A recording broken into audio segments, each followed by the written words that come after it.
ఆహా, అది నీ ప్రేమను ఒప్పుకోలేదని ఇక రంది పెట్టుకొని మంచాల వండి ఇక పిచ్చోని లెక్క అవుతాను వారా నువ్వు. మరి ఏం చేయాలి అమ్మ, నేను దాన్ని ఎంత ట్రూ లవ్ చేస్తాను నీకు తెలియదా అని నేను చెప్పిన, నా ఫ్రెండ్స్ కూడా నచ్చ చెప్దామని ట్రై చేసిళ్ళు, కానీ అయినా పట్టించుకోకుండా వెళ్ళిపోయింది మా అందరిని కాదని.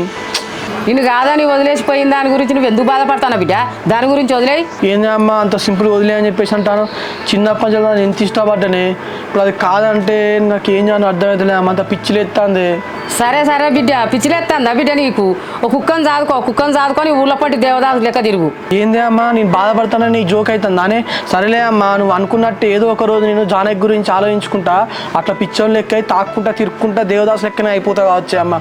ఎవడన్నా అమ్మాయి గురించి ఇట్లా పిచ్చోడు అవుతాడా బిడ్డ? మన గాచారం ఎట్టుంటే గట్ల అవుతుంది. పో నీ దోస్తుల కాడికి పో. అమ్మ నేను మా దోస్తుల కాడికి కాదే, నేను ఎక్కడికి పోయా, నా మనసు ఏ మంచిగా లేదమ్మా, నన్ను ప్రశాంతంగా వదిలే ప్లీజే. ఎడకపోయిన మొహం దాని గురించి నువ్వు బాధపడతావా బిడ్డ? నువ్వు బాధపడుకుంటే అట్లా అంటావారా? నీకు అంత